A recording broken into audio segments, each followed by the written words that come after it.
The morning sun cast long shadows across the red dirt of Arizona territory, painting the rugged landscape in shades of gold and amber. Sarah Mackenzie stood at the edge of her small homestead, watching her 18-month-old son Thomas toddle through the dust, his chubby hands grasping at butterflies that danced just beyond his reach. The child's laughter echoed across the empty expanse, a sound that had become the sole melody in her world of silence and struggle. 3 months had passed since cholera claimed her husband James, leaving Sarah alone with their boy on 40 acres of stubborn land that seemed determined to yield nothing but heartache. The nearest neighbor lived 15 miles east, and the town of Cedar Falls was a hard day's ride through treacherous canyon country. Most days, the isolation felt like a weight pressing down on her chest, but this morning brought a strange sense of peace. Perhaps it was the way the light fell across Thomas's golden hair, or maybe it was simply the relief of another night survived. Sarah had been born to comfort and privilege in Philadelphia, the daughter of a banker who believed women belonged in parlors, not on frontiers. But James had filled her head with dreams of wide open spaces and a life built by their own hands. They had married against her father's wishes and headed west with little more than hope and determination. Now, those dreams lay buried beside her husband in the small cemetery on the hill behind their cabin. She turned her attention to the morning chores, pumping water from the well while keeping one eye on Thomas. The boy had discovered a family of lizards sunning themselves on a flat rock and was attempting to pet them with the gentle persistence only a toddler could muster. Sarah smiled despite herself, remembering how James used to say the child had inherited her stubborn streak and his adventurous spirit. It seemed like both qualities would be necessary for survival in this unforgiving land. The sound of approaching hoofbeats broke through her reverie. Sarah shaded her eyes against the rising sun and spotted a lone rider moving slowly along the canyon rim about a quarter mile from their property. Something about his posture suggested wariness, and his horse moved with the careful gait of an animal pushed to its limits. In this country, strangers could bring either salvation or danger, and Sarah had learned to prepare for both.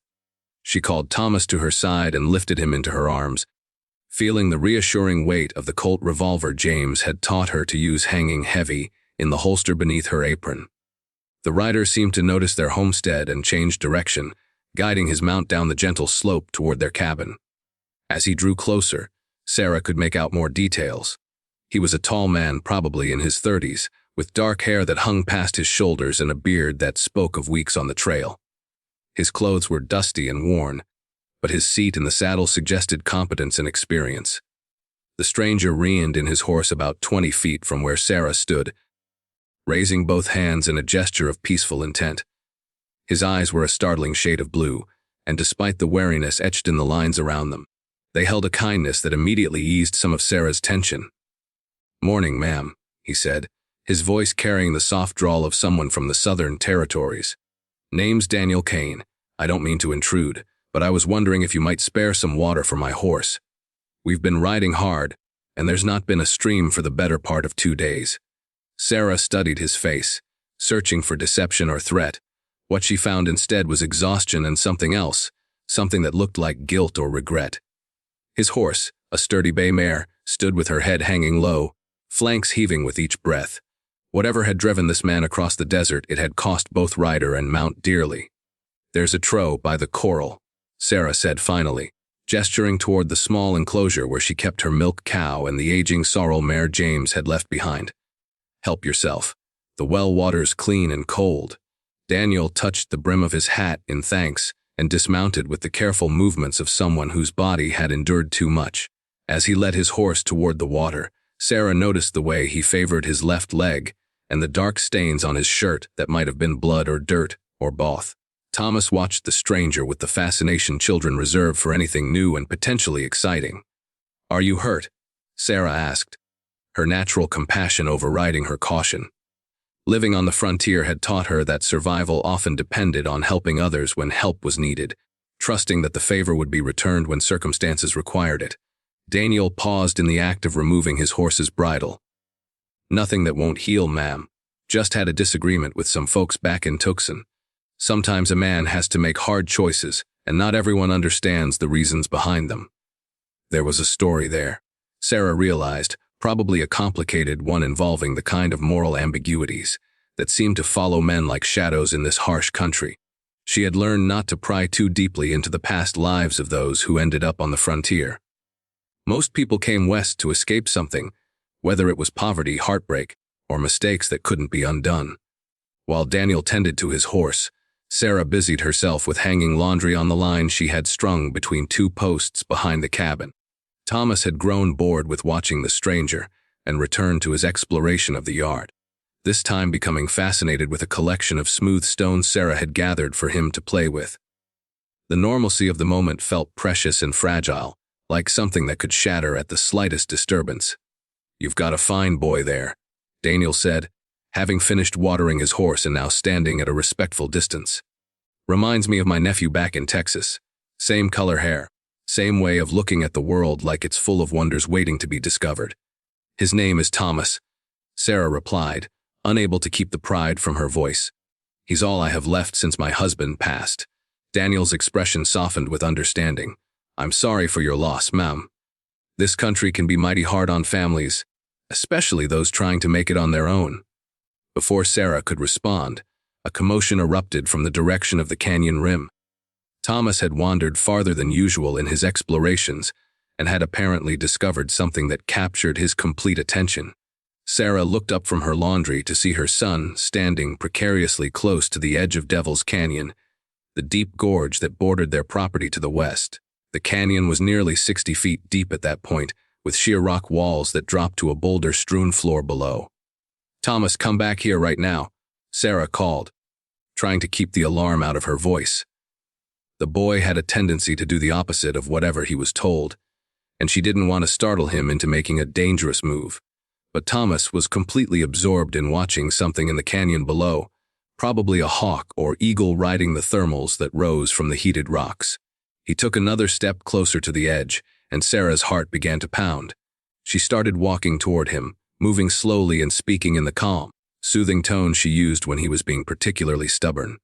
"Thomas, honey, come to Mama. Come see what I have for you." Daniel had noticed the situation as well and was moving parallel to Sarah, approaching from a different angle. His movements were careful and deliberate, those of someone who understood that sudden actions could trigger disaster. The three adults formed a careful triangle around the toddler, who remained blissfully unaware of the danger. Then it happened with the terrible swiftness that marks all true catastrophes. A piece of limestone crumbled beneath Thomas's small foot, and the child tumbled forward into the canyon. Sarah's scream echoed off the rock walls as she lunged toward the edge, but she was too far away, arriving only in time to see her son's small form disappearing into the shadows below. The sound that came from Sarah's throat was unlike anything human, a primal cry of anguish that seemed to tear itself from the very center of her being. She threw herself down at the canyon's edge, trying to see into the depths below, calling Thomas's name over and over as if her voice alone could somehow undo the horror of what had just happened. Daniel was beside her in an instant, grabbing her shoulders to prevent her from following her child into the abyss. "Easy now, easy," he said, his voice firm but gentle. "Getting yourself killed won't help the boy. Let me look." He lay flat on his stomach and peered over the edge, his experienced eyes scanning the canyon floor for any sign of movement or life. What he saw made his heart sink.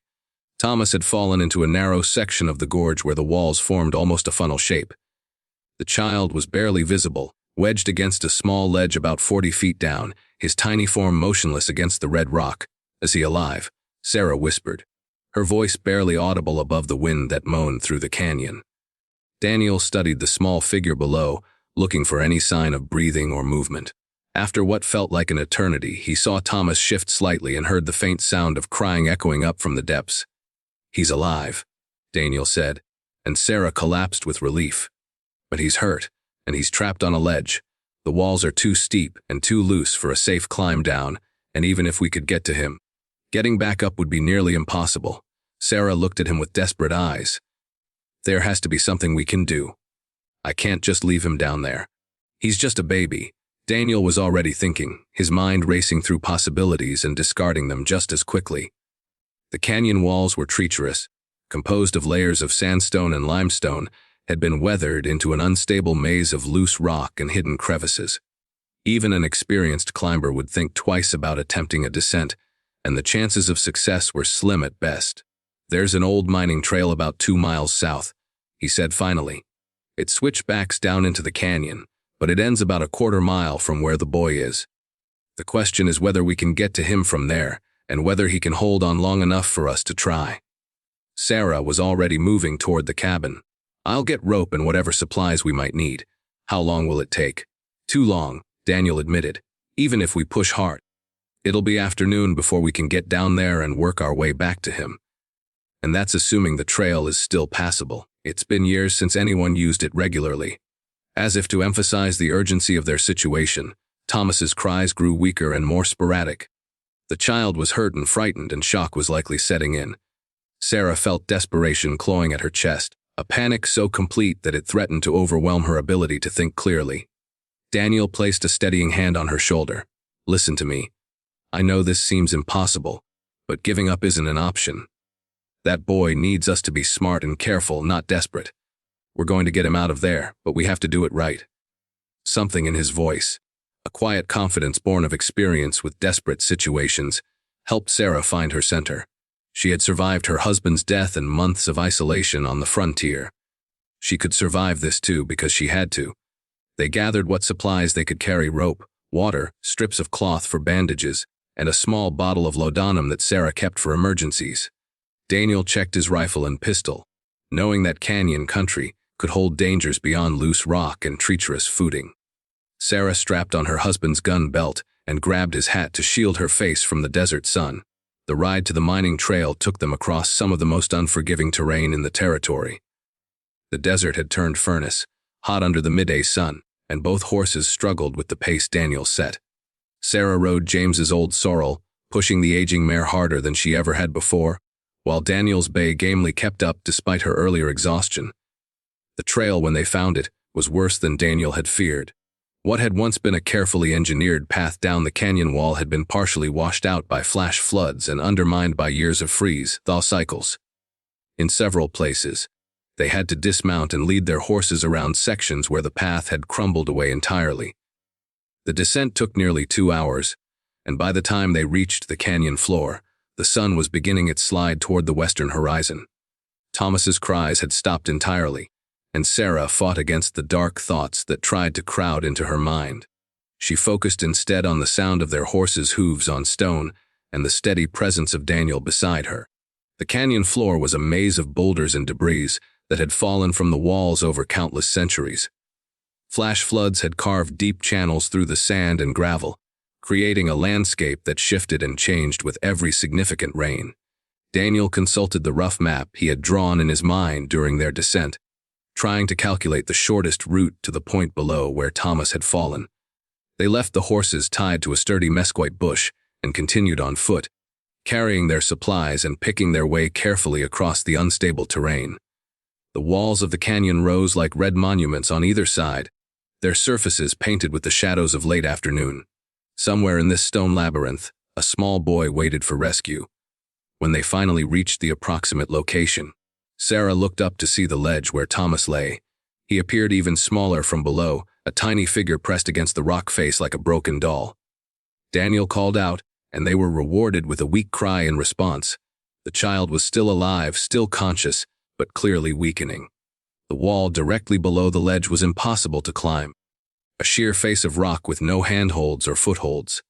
But Daniel had noticed something during their approach, an adjoining wall that angled back at a less severe slope, with a series of natural ledges and cracks that might, with extreme care and no small amount of luck, provide a route upward. "I'm going up," he told Sarah, already testing the first handhold. "The rock is loose and the climb is dangerous, but it's the only chance we have." Sarah wanted to argue, to insist that she make the attempt instead, but she knew Daniel was right. He was stronger, more experienced, and probably their only hope of reaching Thomas before darkness fell, or the boy's injuries became too much for his small body to endure.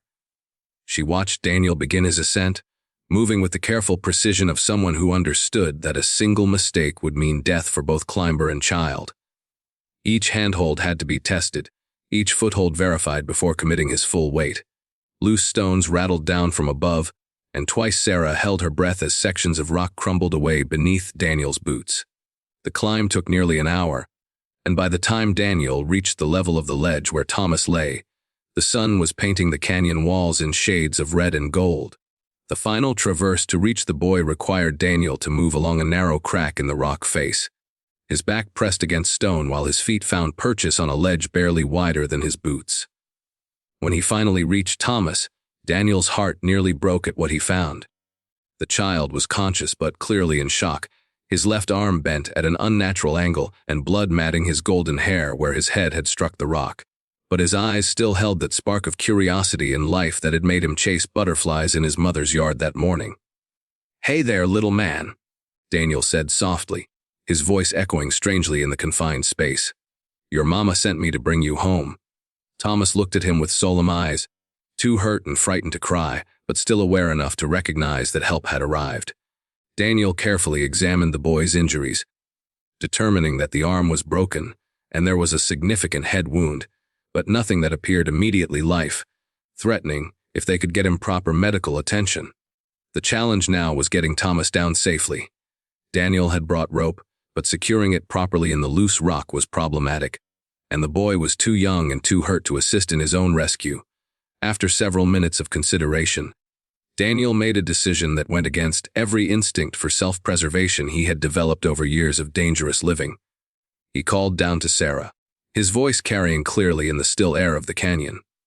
"I'm going to lower him down to you. It's going to be dangerous for all of us, but it's the only way." Using strips of cloth from Sarah's supply of bandages, Daniel fashioned a crude but secure harness around Thomas's small body. He tested every knot twice, knowing that the child's life depended on his work holding under stress. Then he began the terrifying process of lowering the boy down the canyon wall, using his own body as an anchor point, and praying that the rock beneath his feet would continue to hold their combined weight. Sarah watched from below as her son descended toward her like a small angel on a rope of hope.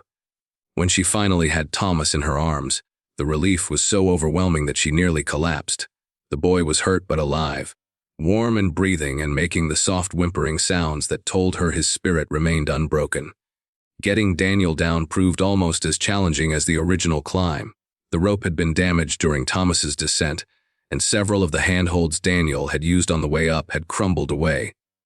By the time he reached the canyon floor, full darkness had fallen, and they faced the prospect of spending the night in the desert with an injured child. Daniel built a small fire using deadwood gathered from flash flood debris, while Sarah did what she could to tend Thomas's injuries. The boy's arm was definitely broken, but she managed to fashion a serviceable splint using strips of wood and cloth. The head wound looked worse than it was, though she knew head injuries could be unpredictable. What worried her most was the way Thomas drifted in and out of consciousness, sometimes alert and responsive, other times frighteningly still. They took turns staying awake through the night, monitoring Thomas's condition and feeding the fire. Daniel told Sarah stories of his travels to help pass the dark hours, speaking of places he had been and people he had known. Gradually, pieces of his own story emerged. He had been a soldier during the war, afterward drifting west like so many other men who found peacetime more challenging than battle. He had worked as a scout, a guide, and occasionally as a lawman in towns that needed someone willing to face down trouble. The incident in Tucson that had sent him fleeing across the desert involved a corrupt sheriff and a mining company that was cheating local ranchers out of their water rights. Daniel had chosen the wrong side, or perhaps the right side depending on one's perspective, and had been forced to leave town quickly when his investigation threatened to expose some powerful people. "Seems like I'm always finding myself in situations where there's no clear right answer," he said, staring into the fire. "But watching your boy fall into that canyon, seeing your face when it happened, that was different. That was clear as daylight. Sometimes a man gets a chance to do something purely good, something that matters in a way that goes beyond himself." Sarah looked at this stranger who had risked his life for her child, and she realized that whatever darkness he carried from his past, whatever moral ambiguities had driven him into exile, at his core was a man of profound decency. The frontier attracted all kinds of people, but it had a way of revealing who they truly were when everything else was stripped away. Dawn came slowly to the canyon, seeping down the red walls like honey. Thomas had made it through the night, and while he remained weak and in pain, his condition seemed stable. Sarah knew they needed to get him to a doctor soon, but the nearest physician was in Cedar Falls, and the journey would be difficult for a healthy child, much less one with serious injuries. Daniel had already reached the same conclusion. "There's a trading post about 6 miles northeast of here," he said. "Old Mexican fellow named Santos runs it. He's got some medical training, and more importantly, he's got a wagon. If we can get there, he might be able to help us get the boy to town safely." The journey out of the canyon proved even more challenging than the descent had been. They had to take frequent breaks for Thomas, who could only tolerate short periods of travel before the pain became too much. Sarah rode with her son cradled in her arms, while Daniel led both horses and kept watch for loose rock or other hazards. By the time they reached Santos's trading post, the sun was high and hot, and all three of them were near exhaustion. Santos proved to be exactly what Daniel had promised: a weathered old man with gentle hands and practical knowledge of frontier medicine. He examined Thomas with professional competence, confirming that the arm was cleanly broken and would heal properly if properly set, and that the head injury, while serious, didn't appear to have caused lasting damage. More importantly, Santos had a sturdy wagon and a team of mules, and he agreed to transport them to Cedar Falls. The journey took the better part of 2 days, but Thomas continued to improve, and by the time they reached the town's small hospital, Sarah felt genuine hope for the first time since the accident. The doctor in Cedar Falls was a competent man who had seen his share of frontier injuries. He set Thomas's arm properly, stitched the head wound, and pronounced the boy likely to make a full recovery. Thomas would carry scars from his ordeal, but his bright spirit appeared undiminished by the trauma he had endured. During the week they spent in town while Thomas recovered, Sarah had time to think about what came next. The homestead still waited, along with all the challenges of trying to make a life from 40 acres of stubborn land. But something had changed during those desperate hours in the canyon. She had learned that she was stronger than she knew, and that help could come from the most unexpected sources. Daniel had planned to move on once Thomas was out of danger, but Sarah asked him to stay. She needed help with the homestead, and he needed a place where his past couldn't follow him. It seemed like a practical arrangement, two people with complementary needs finding a way to make something work. Over the following months, Daniel proved to be everything Sarah could have hoped for in a partner. He was skilled at the practical work of farming and ranching, but more than that, he brought a sense of stability and quiet strength to their small family. Thomas recovered completely from his injuries and seemed to accept Daniel's presence with the easy adaptability of childhood. The relationship between Sarah and Daniel developed slowly, built on mutual respect and shared responsibility, rather than the passionate romance of her youth. It was a mature love, tempered by loss and hardship, but made stronger by their understanding of what truly mattered. When they married the following spring, it was with the blessing of the entire community, who had come to see them as an example of how frontier life could transform tragedy into hope. Thomas grew up with the canyon as part of his landscape, but the accident became just another story from his childhood, rather than a defining trauma. Daniel taught him to ride and rope and shoot, but more importantly, he taught him that courage wasn't the absence of fear, but the willingness to do what was right despite being afraid. Years later, when Thomas had children of his own, he would tell them about the day he fell into Devil's Canyon and how a stranger on horseback had risked everything to save him. He would speak of how sometimes the worst moments in life could lead to the best ones, and how help could come from directions you never expected. Sarah lived to be an old woman, surrounded by children and grandchildren who filled the homestead with laughter and life. She never forgot the terror of that morning when she watched her son disappear into the canyon, but she also never forgot the miracle of his rescue. Daniel's willingness to risk his life for a child he didn't know had not only saved Thomas, but had saved her as well, giving her a second chance at happiness when she thought all hope was lost. The canyon remained, red and stark and beautiful in its harsh indifference. But for Sarah's family, it no longer represented danger and loss. Instead, it stood as a reminder that even in the most desperate circumstances, grace could arrive in the form of a stranger on horseback, ready to descend into the depths to bring back what had been lost. In the end, that's what the frontier was really about, not the individual struggle against an unforgiving land, but the willingness of ordinary people to extraordinary things for each other. Sarah had learned that lesson in the most dramatic way possible, and it had shaped everything that came after. Sometimes salvation came through faith, sometimes through determination, but most often it came through the simple human willingness to help a stranger in need, even when the cost might be everything.